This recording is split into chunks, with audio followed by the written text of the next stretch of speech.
This week we conclude the Sefer Shmos, and we conclude with the building of the Mishkan and how Moshe has an accounting for all the materials that were given for the Mishkan, the gold, the silver, the copper, exactly where they went, where it was invested, where it was put, and how it all is put together. That Moshe proves he's above reproach.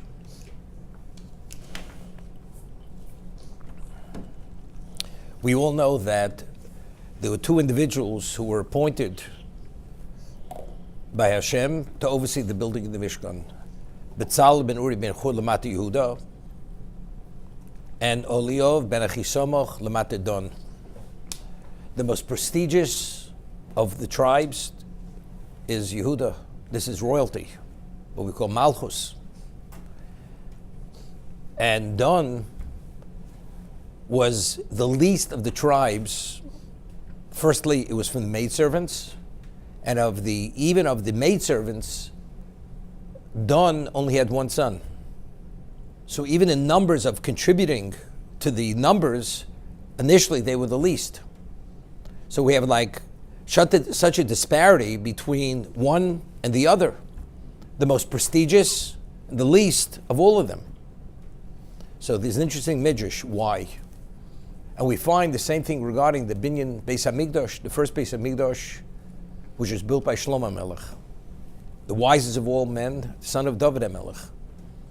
And who was his partner in building the Beis HaMikdash? Hiram. Who was Hiram? Hiram, his father was from Naphtali, but his mother was from Shevet Dan. So again, we find there was an aspect of his pedigree, which is also the disparity. The most prestigious, Shlomo HaMelech, and a representative of the Shevet Dan from the maternal line. So the question is why? So the Midrash says,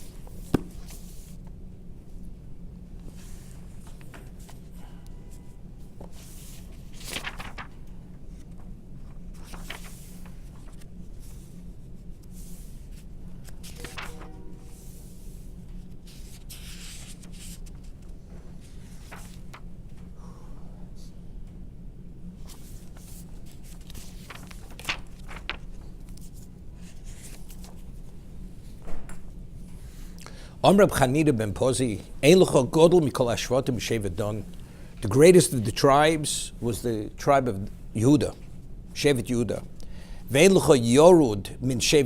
And there's no tribe lesser than the tribe of Dan, because Dan was from the maidservants. Maksiv bo, ubenei Dan Chushim. This Dan only had one son, Chushim.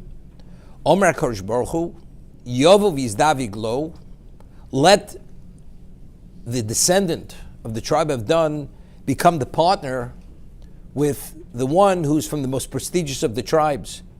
Shlo te rucho gaso, that he should not have an inflated spirit. There shouldn't be a degree of pride in himself, because he's priding himself that he's something special, because he's partnering with someone who cannot hold up a candle to his pedigree. And he's also a partner in this. In the eyes of God, whether you're from the greatest tribe, the least of the tribes, the question is, who are you? That's all that matters by God. You're all equal. And this we find truly in terms of the Machzah Shekel, right? The half a silver coin that was given to purchase the communal offerings. What does the Torah say? The wealthy man should not give more than the half a coin, and the poor person should not give less.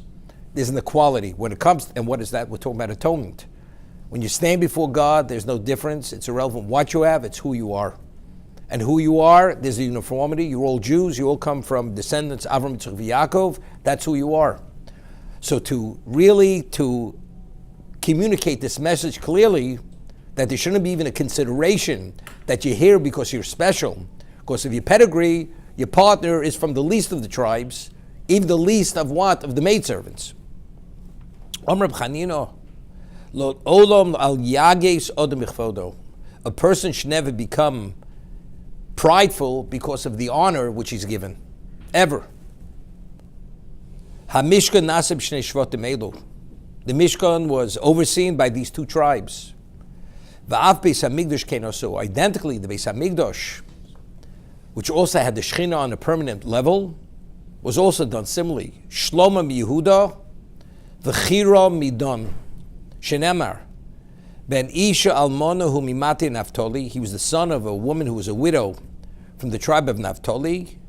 Ubdivri hayom ksiv. In Chronicles it says, Ben Isha umin benos Dan. She was from the daughters of Dan. She'oviv min Naftali. From the paternal side, he was from Naftali. V'imo mi Dan. But the mother, the maternal side, was Dan. Amar HaKadosh Baruch Hu. Bolam hazeh asisa mishkan u'migdosh hayu kechoma. In this world, you've made a migdosh, which is the equivalent of a wall, an impregnable wall. La'osid. But ultimately, the third Beis HaMikdash and the Evnes Beis HaMikdash tiyeh mukefes b'chomas eish will be encircled with a wall of fire. Shneimar v'aniyeya lo num Hashem chomas eish. I will be that wall of fire. But why is it that impregnable wall? Why does it have such value? Because those who actually participated, neither of them prided themselves that they were chosen to oversee the Mishkan.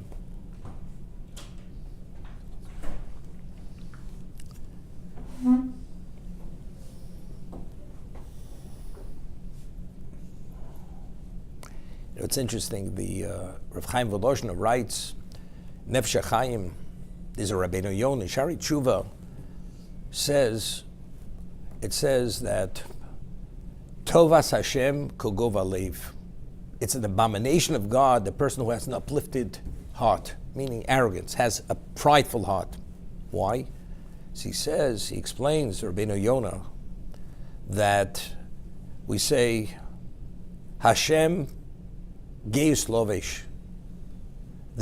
If one uses the scepter of the king, what is the scepter of the king?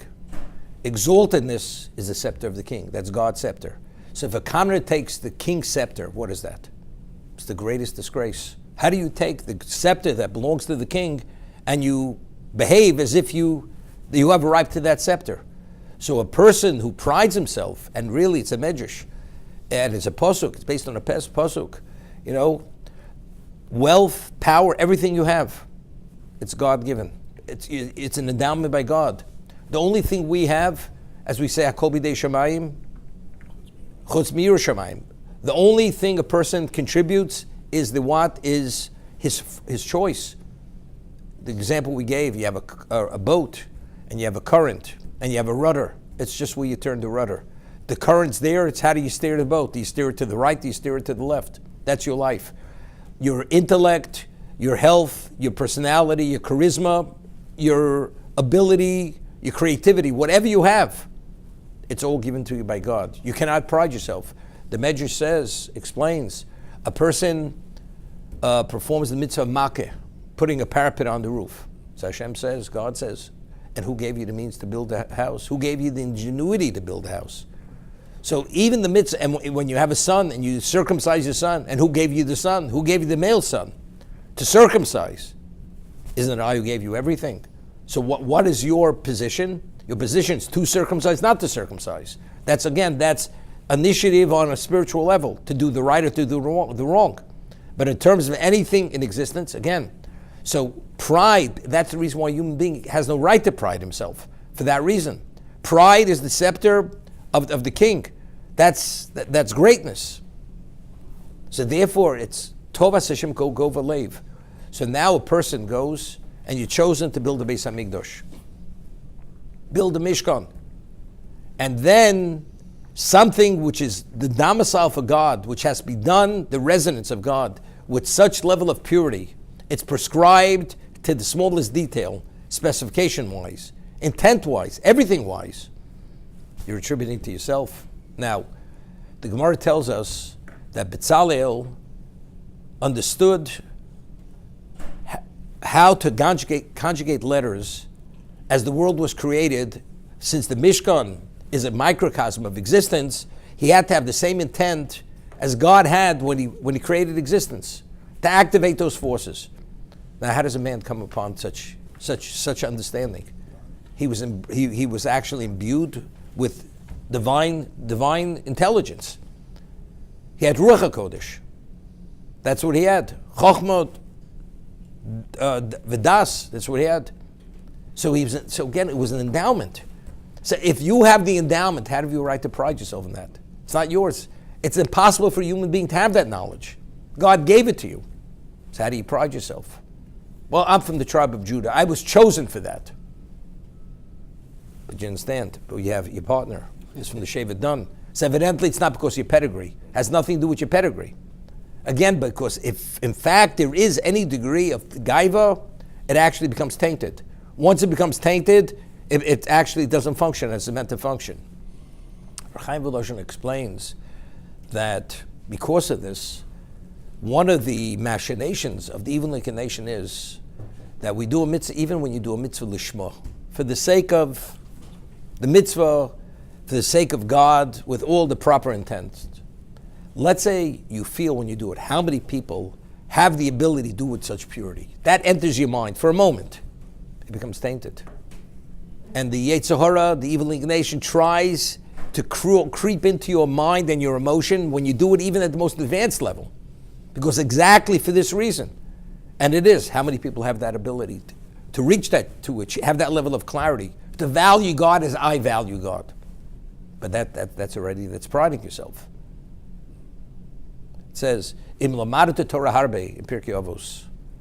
If you've studied an enormous amount of Torah, al tachzik tova latzmecha. Don't pride yourself. Don't pat yourself on the back. You know why? Ki lekach no tzarta. God says, what do you think I put you in this world for? That's what you're supposed to be doing. You know, recently I met somebody somewhere, and he spoke about a certain person I knew very well. He was a very special individual. And he, for a certain organization, deals with handicapped children and adults. He got them a $3 million grant from the government.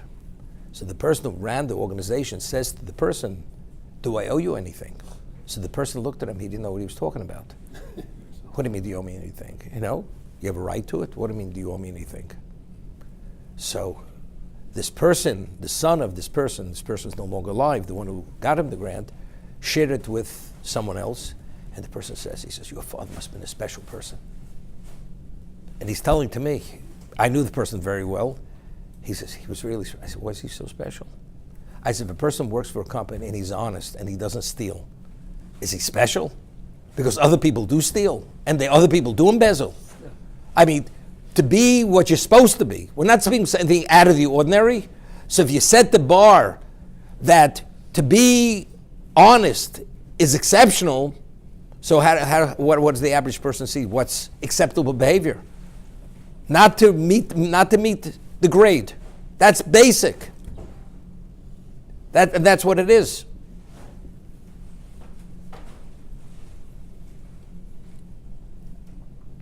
What do you mean, what do you mean you're priding yourself? That's what you're on this.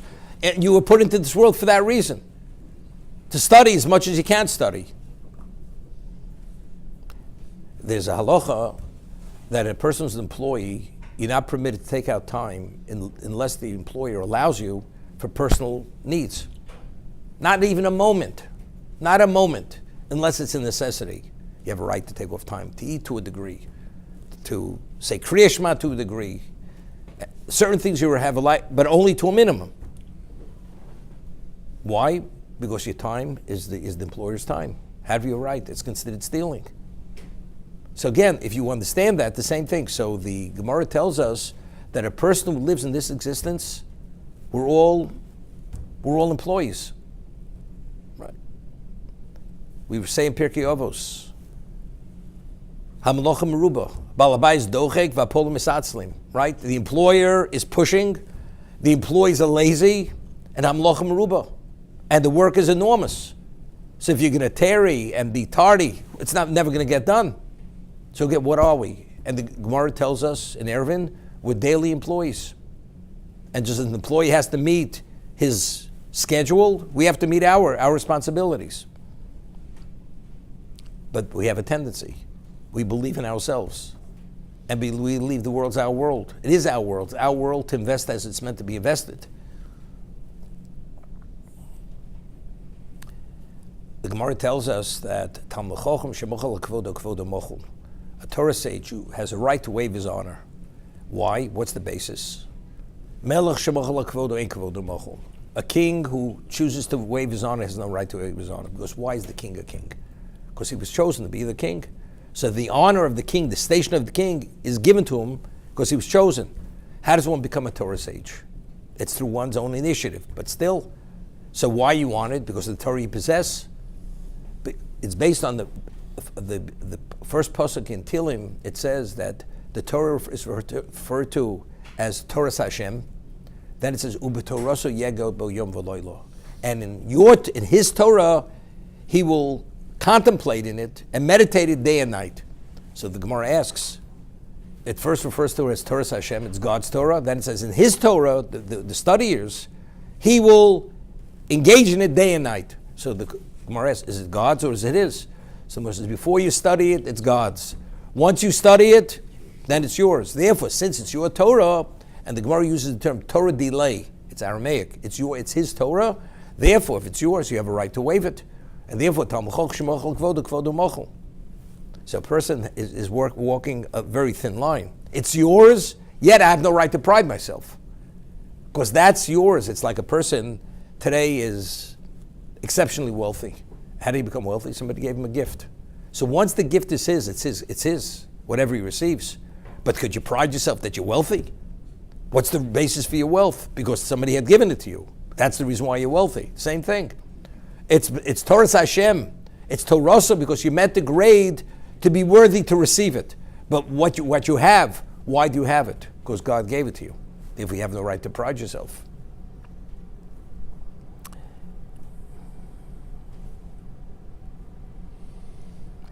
It's interesting. One said something interesting.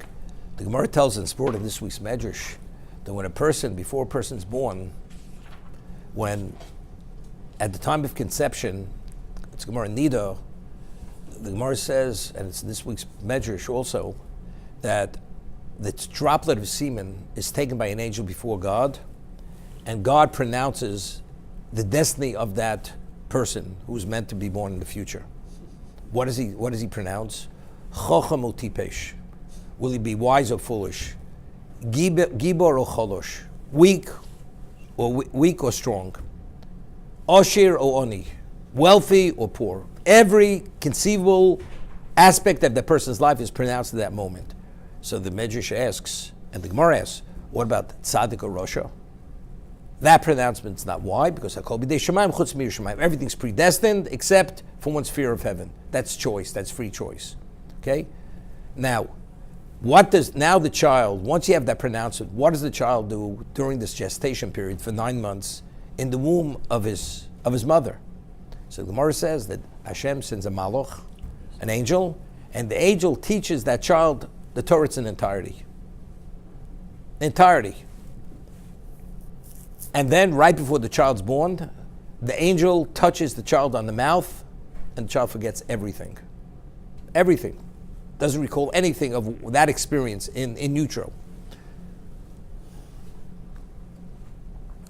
When we study Torah through our lifetimes, that Torah we study, when we take the initiative to apply ourselves, what Torah are we studying?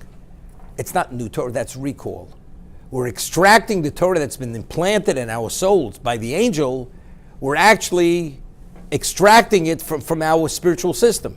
Except there's a prerequisite how. It's like you have information in a computer. If you know the code, you're able to get the information out of the computer. What is the prerequisite to come upon the truth that initially was embedded in your neshama? Yogata motzoso. If you toil, you will come upon it. You have to have a degree of what? A fear of God. It cannot be for what? Where it's only to use it as a sinister tool to destroy another person and to embarrass another person. It cannot be used for that. Then you're not going to recall it. You're not. So even your application of yourself, your own initiative, what is it? You're only receiving what was given to you. It's not you coming upon it because you have intellect and you come upon it. That's not what's happening over here.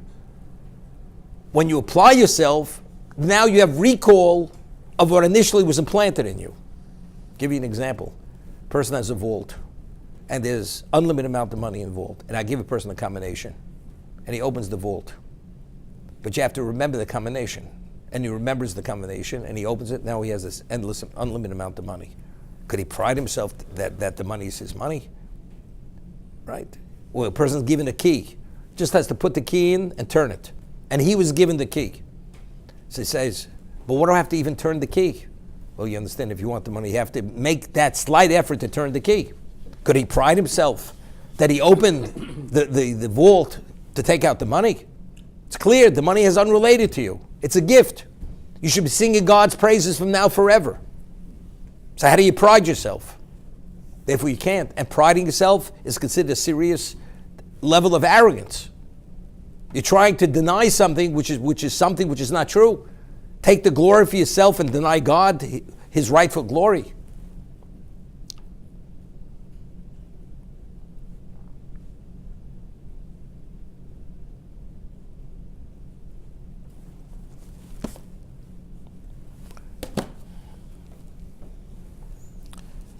We find the Mishkan is called Mishkan Ha'edus, the Mishkan of Testament. What does it mean, the Mishkan of Testament? Mish Edus li Yisrael, shevitu lehem HaKadosh Baruch Hu masa egel. Sherei hishru shchinosa beineim.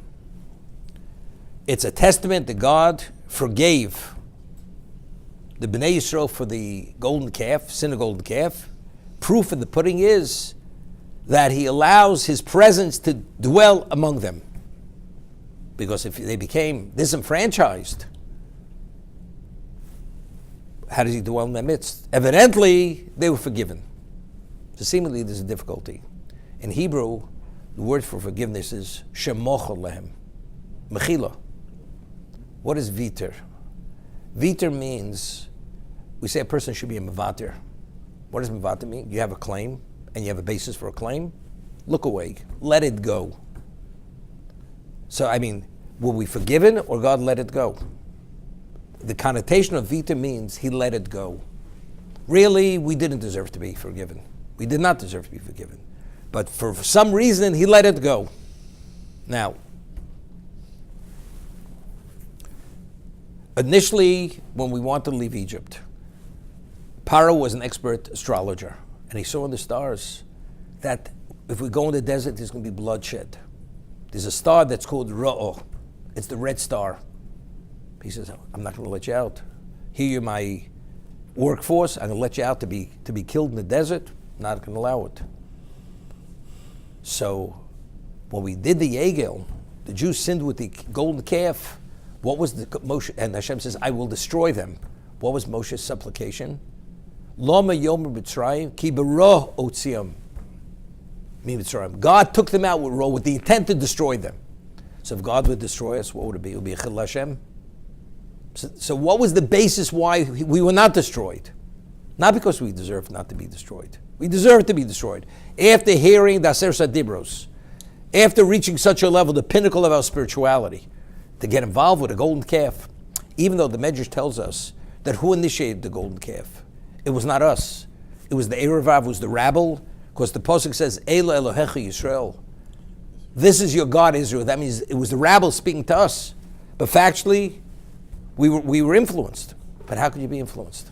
After all you've seen, after all you've heard, how could you be influenced? The claim is a very serious claim. But if He would destroy us, it would be Chil Hashem, be God's name, be desecrated. And therefore it's Lo Miyom Mitzrayim Ki B'ro Tziyom Mitzrayim. He took us out with the intent to destroy us. So Hashem couldn't destroy us because it wouldn't reflect on Him well. It would be a Chil Hashem. So seemingly we did not deserve. So it was viter. It's not He forgave us. He let it go.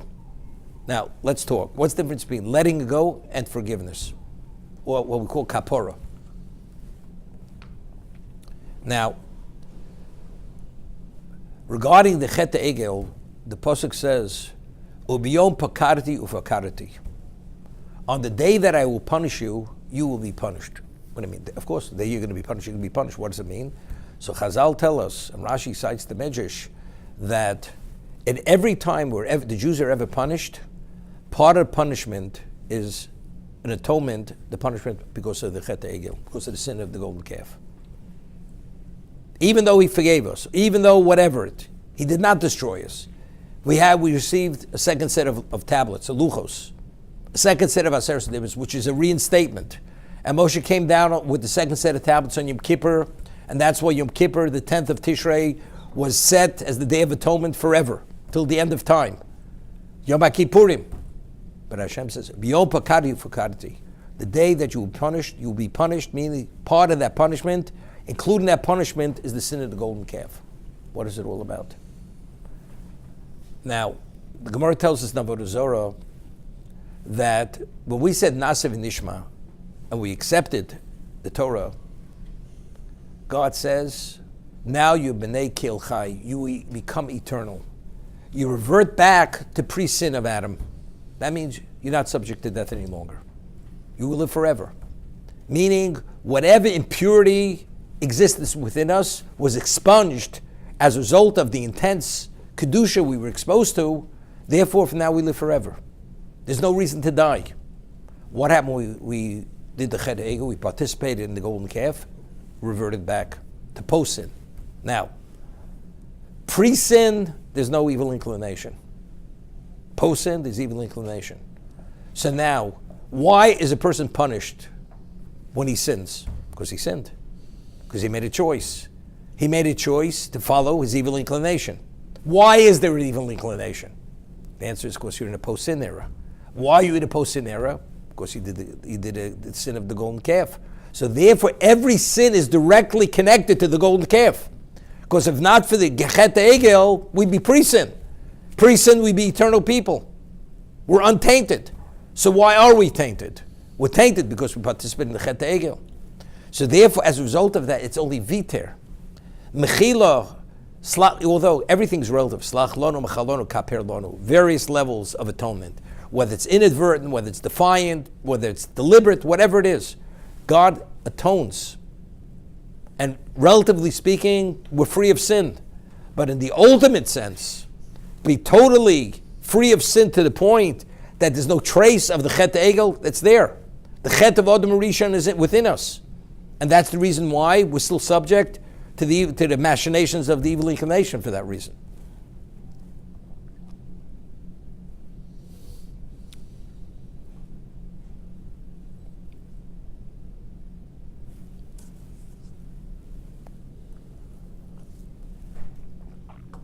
You know, the Gemara tells us in two locations, Barosi Yitzhara, Barosi Lo Torah Tavlin. I create an evil inclination. Why does a person have to have an inclination? The Torah tells us that after he created man, he said all that he had done is tov ma'od. So it was very good. So the word ma'od, those letters, if you rearrange the letters, it's Odom. It's Odom. But in other interpretations, it says tov ma'od is the Yitzhara. After he created man, everything was exceptionally good. That's the evil inclination. Why? If a person would not have a challenge, not be challenged, and you would naturally do good. So the good you do is not attributed to you. So why do we deserve that our actions should be accredited to us when we make the right choice? Only because we could have done wrong. We chose to suppress the inclination and do the right thing. So the inclination gives us value, that our lives have value. It's tov ma'od. That's what it is. Now, Torah is the antidote to the Yetzer Hara. Now, when did the Yetzer Hara, the evil thing, come into force? After the Chet of Adam Rishon. Adam made a mistake. He made the wrong choice.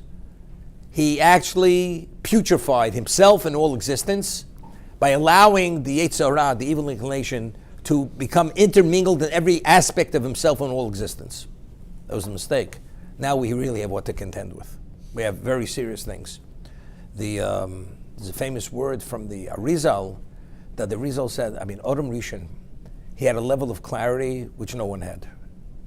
And his radiance was confused by the angels with the radiance of Hashem. I mean, understanding what God said, he could eat from every tree of the garden except the tree of knowledge. How does he eat of the tree of knowledge? Knowing that Hashem says he's not permitted. So the Arizal says, we read in Pirkei Avos, Lefum Tzara Agra, that the more difficult is the challenge, is the greater the reward, because it shows a greater level of dedication. So before the sin, everything was clear. Everything was clearly discernible, right, wrong. Once you eat of the tree of knowledge, because you become tainted, you become conflicted, now it's not so clear. So now to make the right choice takes greater effort. As a result of that, I will be a greater servant. Because now if I choose right, the value of the right has greater value. That was a mistake. Hashem says, I'm not looking for heroes. Just follow orders. It's discernible, easily discernible. Make that the right choice. I don't need to. You should be confused, and despite the confusion, you should make the right choice. But that's what it was about. So therefore, it's viter. It's not mochal. That we say mechila, slicha v'kapora, that we use those terms now, those are only relative terms. But in the truest sense, it's not full forgiveness regarding the chet egel. It's not true forgiveness, because factually, it wasn't fully expunged from us, because we're still tainted with the chet of what? Of the chet egel, of the sin of the tree of knowledge.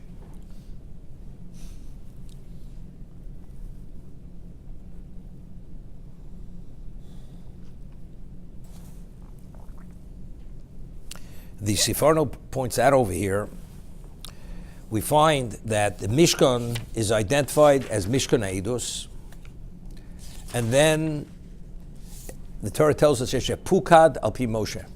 It was overseen through Moshe's directive. Even B'tzalel was only due to Moshe's directive. Avodas HaLevim, the service of the Levim, Bi'arisama ben Aaron HaKohen, who's very special. Ubetzal ben Uri ben Chul Mati Yehuda, Ito Olav ben Echsamach. So the Torah is giving us all the details of those who participated and were involved with the Mishkan. So Sifornos explains, we know the Mishkan was, in its totality, was hidden away. Why?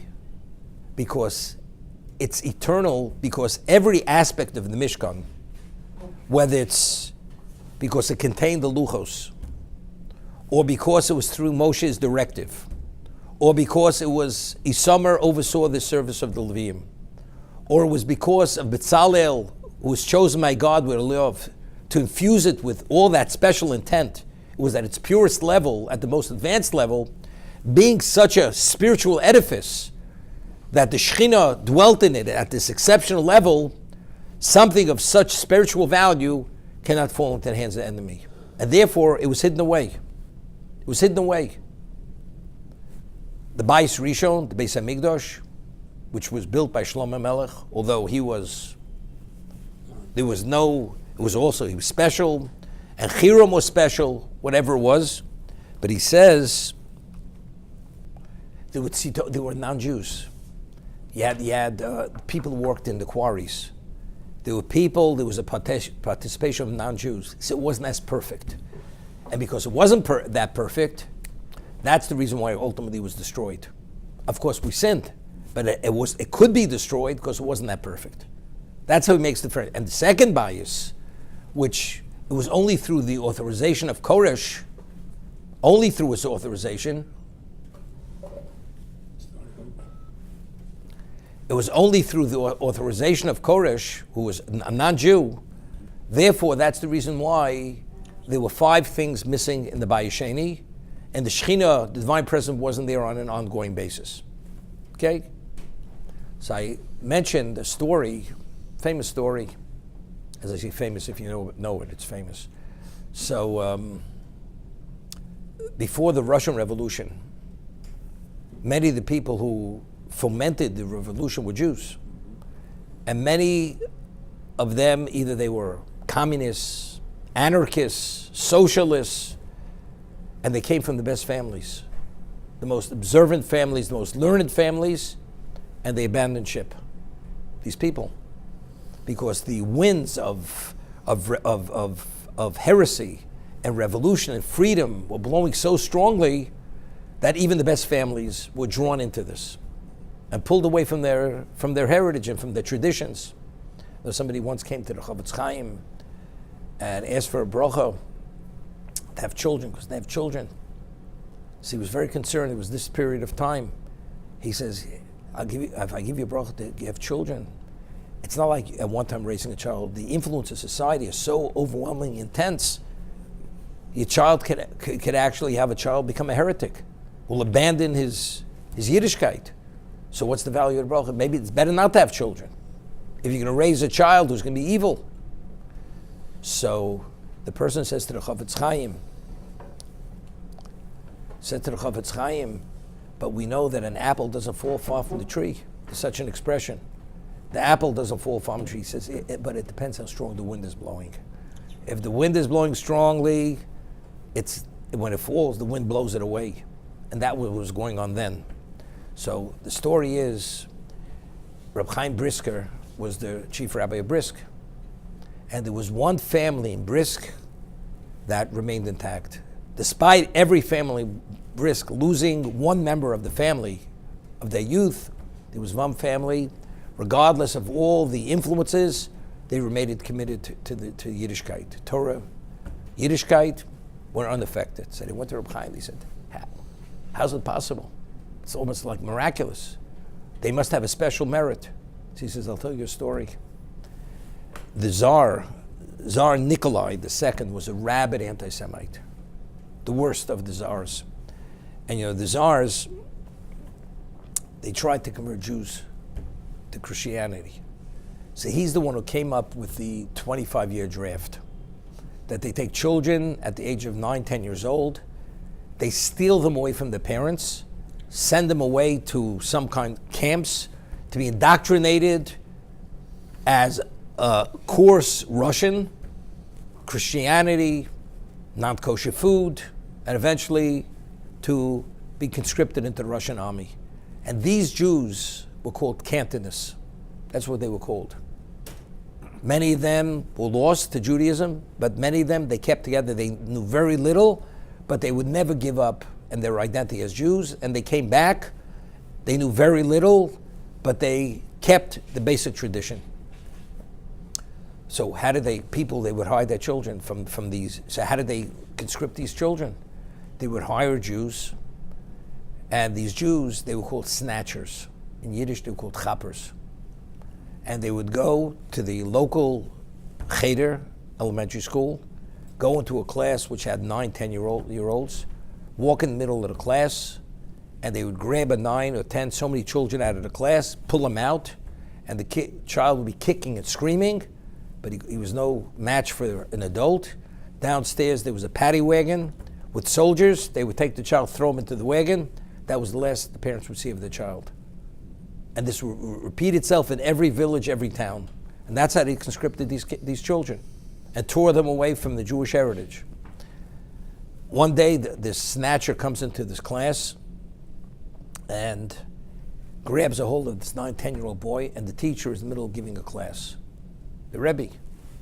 And the Rebbe was so involved in giving a class, all of a sudden you see somebody interrupting his class, grabbing a child, the child is screaming and kicking, and the teacher, the Rebbe, goes over to this Jew who's holding on to this child and slaps him across the face where his head spins around, to the point where he dropped the child and he ran out.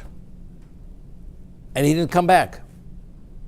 So Reb Chaim Brisker said, when that Rebbe slapped that person, if that person would have gone downstairs and informed the soldiers what happened, they would have come up and shot him dead on the spot. But that did not deter him from slapping him. For some reason, this person did not report to the soldiers what happened, and his life was spared. So he says, in the merit of that patch, of that slap, that's why his children are protected. That's the reason why his children are protected. Okay? So if you have purity in your in your background, in your pedigree, you merit special protection. If you have special people participating in certain things, what actually comes about as a result of the entity which you create, it's a whole different reality.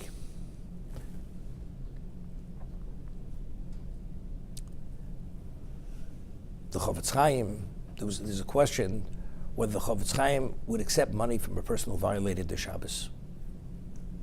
Because some say yes, some say not. From authentic sources, he did. So, and the story goes, somebody goes to the Chofetz Chaim and says, how do you accept money from a person who violated the Shabbos? That money was earned on Shabbos. How do you earn money from that? How could that money generate Kedusha? So he said to the person, the dollar that was earned on Shabbos will not have the merit to support Torah.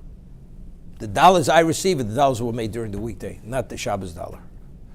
That's what he said. And he meant it. It wasn't just a push-off. Because to be able to have a schus of building Torah, it's not simple. You find people, Jews, have enormous amounts of money. What do they give to? Every cause but a Jewish cause, a real Jewish cause. That's what they do. Why? Because you have to have special merit to support Torah. Because Torah is the ultimate, and you have to be privileged to support their ultimate, to be involved in the ultimate. It's like, Havdil, you have a club, and they only accept special people to join the club. You have to meet certain criteria before you join before you're eligible, qualified. Same thing. To be qualified, to be part of, to be the disseminator or the backer of Torah, you have to have special merit. Otherwise, it doesn't work.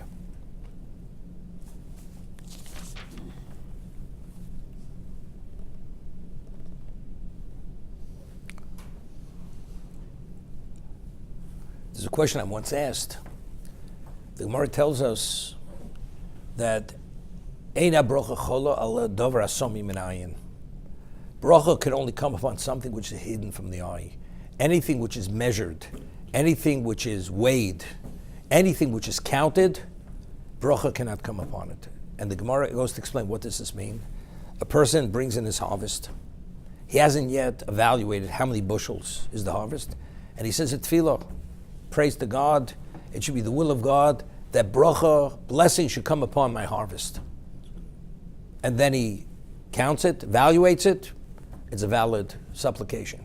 But if he first counts it, and he knows how many bushels he has, and he says, let blessing come upon my harvest, it's a tefillah shov, it's a tefillah in vain. Why? Because bracha can only come upon something which is concealed, which is hidden. Once it's quantified, bracha cannot come upon it any longer. So I mentioned the name of the Maral of Prague. The Maral says, what's the reason? He says, what's the difference between something in the physical realm, something in the spiritual realm? Anything in the physical realm is finite, it's limited to space and time. It's quantity. The concept of bracha is a spiritual concept. What does it mean? That means it's unlimited. If a person says to you, give me bracha, he says, you should be blessed. To what degree? Blessed. That means unlimited. Bracha is a spiritual concept. So once something's been quantified, it takes on a physical characteristic. So to give blessing to that, it has no relevance to blessing because it's been quantified. But before it's been evaluated, to what degree is the harvest, then if you supplicate Hashem for the bracha, it can happen. Because it still hasn't taken on the quantification yet, the physical characteristic, therefore it's subject to bracha. That's the Maral. So the obvious question is the Mishkan. Vasili Mishkan v'shachanti b'socham. Make for me a Mishkan and I will dwell in it. All bracha emanates from the Mishkan. The specifications, whether it's the material, whether it's the dimension, where it's so exacting in the Mishkan, whether it's the Aron, the Shulchan, the Mizbeach, whatever it is, the courtyard, the sanctuary, the Holy of Holies, everything was to down literally to the micro, whatever it is. That's how exact it was. And all bracha emanates from here. Why isn't it contrary to the concept of something which is quantified to such a degree, bracha cannot emanate from that? So what we once said, a person has 10,000 bushels of wheat, and you quantify it, and you say, blessing should come upon my 10,000 bushels of wheat. It's going to remain that. It's not going to be more than 10,000 bushels. Now, what is a bushel of wheat? A bushel of wheat is a bushel of wheat. What is a Mishkan? What is the Aron? You can tell me, you can describe what it is. But what's in terms of what's its in essence, in its innate value? It activates forces. It's been infused with an intent, which we have no idea exactly what its ramifications are. It's only purely a symbolism in the physical to touch upon every aspect, every point of existence, spiritual and physical. So it's not, it is what it is. It's not what it is. It's only a representation of something which is unknown, which is hidden. Therefore, the specifications are only that it should be able to touch upon that. But in terms of what its essence is a representation of the unknown, of the unquantified, of the infinite. Proof of the pudding is, Asli Mishkan Shechanti B'Socham. God says, I will dwell in it. How could God, who's infinite, how could he dwell in there? God says to Moshe, you do yours, I'll do mine. I'll work it out. Okay? And that's the answer. So if the infinite is able to dwell there, you're going to tell me this is limited, this has been quantified. It's only quantified in its symbolisms. But in its essence, what it is, we have no idea what it is. Only God knows what it is.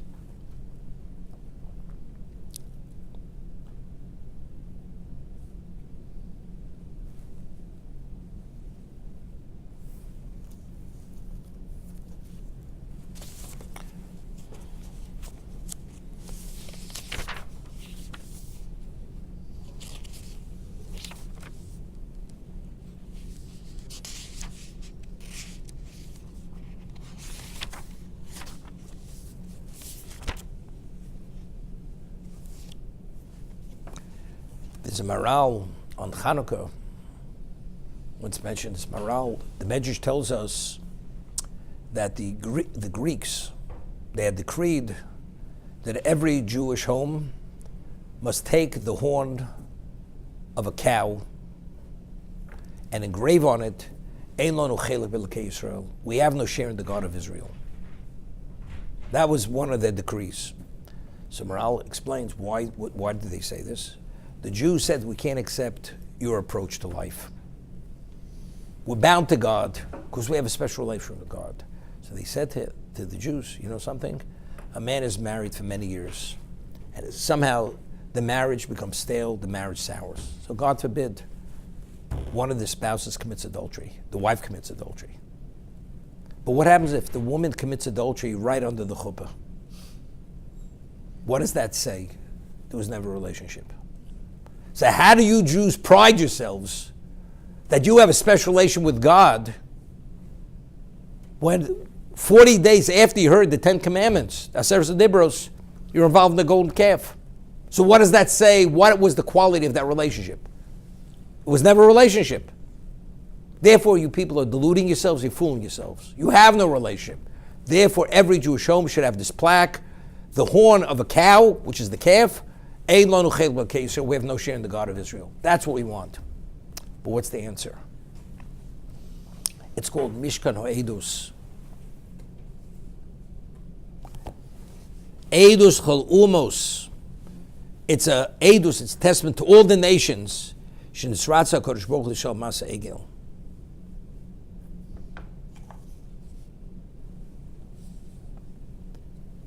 Omad Moshe v'lim eleim sanigurio. So Moshe came to their defense.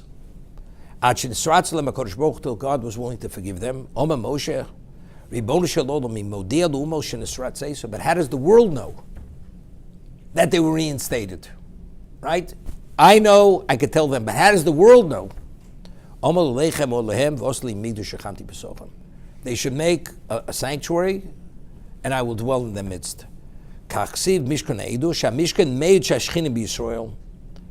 It's a testament that the Shekhinah. Why? Because when we traveled, the world saw there was a cloud that traveled with us. What was that cloud? That was the Shekhinah. So can't deny. You may have a question, but there's no question. God's with us. We've been fully reinstated. Now, how do we understand it? Because again, it's cited. Anybody who was forewarned not to do the egel was killed. Anybody who was not forewarned and did the egel died in the plague. Right? Anybody who did it and was not, there were no witnesses. Moshe Rabbeinu, he pulverized the egel, mixed it with water like a sota. They drank, they died. So who remained? The ones who remained were not the idolaters. The claim against them was, how did you tolerate it and allow it to take place? You shouldn't have allowed it. That was the claim against them. So it comes out, they were not idolaters. They weren't. So if that's the case, the claim's not a claim. But that was enough to become disenfranchised. We were reinstated. So you can't say you committed adultery. It's true. The ones who actually died, who did the idolatry, whether they were forewarned, they accepted the forewarning, or they witnessed that they were worshipped, or whatever it is, it wasn't, but God knows they did. Okay, they all died. What was left, which is the vast majority of Jews, what was the claim against them? The claim against them was, how did you remain silent? So therefore, that's where the Sepharno learns. When Moshe said, Mila Shem Eli, the Levium was the smallest entity of the Jewish people, the smallest tribe. They could have stopped them. If the Jews wanted to stop them, they could have stopped them from killing and carrying out all the various death penalties. So the silence not to stop them allowed that God's honor should be avenged was a tikkun, was a correction on the silence when the egel was taking place. So if that's the case, it's not such a question. We have a share in the God of Israel. You have a claim, we shouldn't have allowed it. Mistake, we weren't strong enough. But in terms of our relation with God, it was fully strong. It wasn't strong enough because we shouldn't have allowed it. We shouldn't have tolerated it. We have a principle, a person has the ability to intercede and not allow wrong to take place, and you could have made the difference whether the other person would have transgressed or not. You're held as degree of culpability to the person who could have made the difference. It's the same idea. And that's the way we rule, halachically speaking. A parent versus a child, a leader versus a community, where his leadership will determine the difference whether they do the right or the wrong. And he doesn't fully apply himself, he's culpable for the failing of the what? Of the community. For that reason, same idea. So therefore, it's Mishkan Ha'edus, and that's what Moshe says. It's not enough that you forgave them. The world has to know. Now, why does the world have to know?